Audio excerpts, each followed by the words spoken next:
The quickest way to find out about music right now is definitely the internet. Just the speed.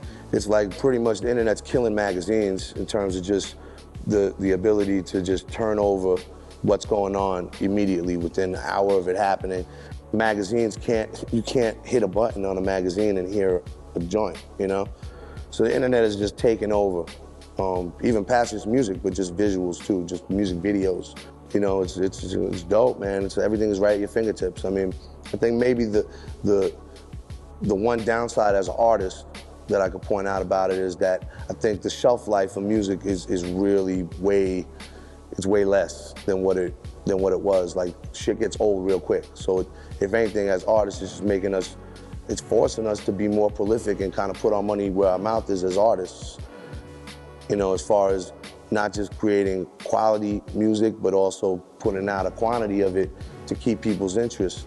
Because hip hop is it's always been a fast art form, and people have always been quick to be like, nah, that shit's whack, that shit's played out. You know what I'm saying? So with the internet, that even has sped up the process.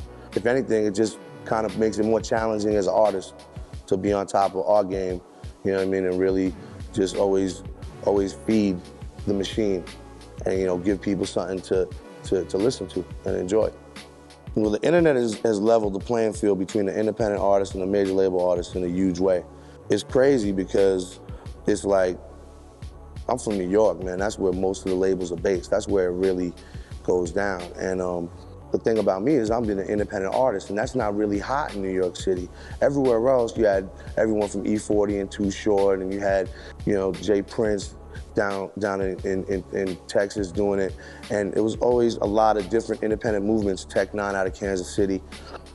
New York, it wasn't fly to be independent. I never gave a fuck about none of that, you know what I'm saying? I just went hard doing what I do.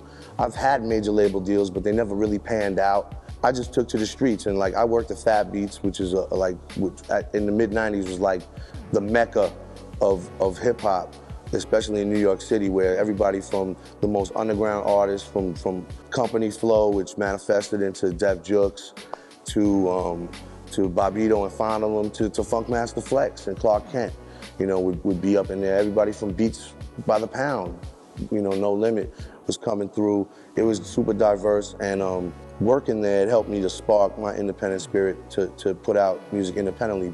At that time, it was a little different because you could put out a 12-inch single and sell like 20,000 copies. You know, now it's like, you're lucky if you sell 2,000 copies. That's because vinyl's dead and the internet has kind of taken over. More than kind of, it's taken over. Pretty much the main way to leak music nowadays is through MP3s and just posting it up online through different sites that stream new music. It's leveled the playing field in a lot of ways because whether people want to admit it or not, major labels stuffed a lot of money into people's pockets in the radio world. And really, it's like you can't do that on the internet. The internet is viral. You just plug it and it rocks. The internet don't lie. That's where it levels it. You know what I'm saying? It boils down to you connecting directly with your fans. And if you have music that people want to hear, nobody can hold it back. There's no nepotism holding it back. Like where you got dudes in magazines plugging in a new artist that has no fan base, that's never performed on stage before, and they're on the cover of a magazine, whereas you have artists like me or Tech Nine that stay touring not just America, but overseas, packed clubs. I'm not talking about 500 kids or 1,000 kids. Some of these venues, there's 3,000 motherfuckers in the house.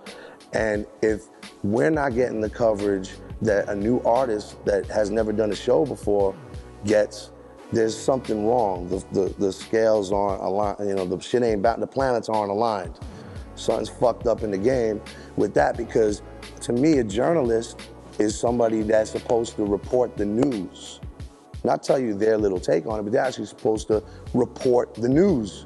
And to me, if you're selling out clubs in Chicago or Lincoln, Nebraska, or fucking New York City, and there's 1,500 to 3,000 kids in the house, and you ain't on the cover of these magazines, or let alone, if you're not on the cover, give like 3-page spreads, that shit it don't add up. On the internet, the kids are in control. You know what I'm saying? The listeners are in control.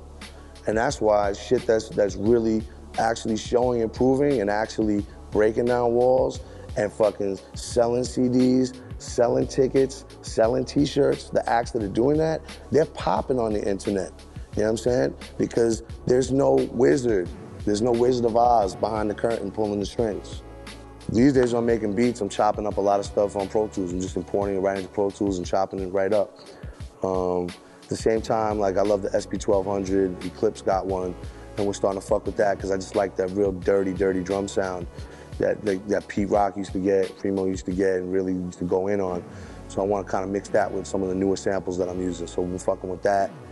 And I got the motif, so I mess with that for certain things. I don't really use too much of the sounds that come programmed with it, more so than I like to just take different samples, chop them up, like replay them on the keyboard and shit. I use it more to trigger. I got the U87 mic that I fuck with. Got that running through the Avalon preamp, and that shit is like, you could fucking pay $300 an hour in fucking Sony studios, if it's even that expensive anymore.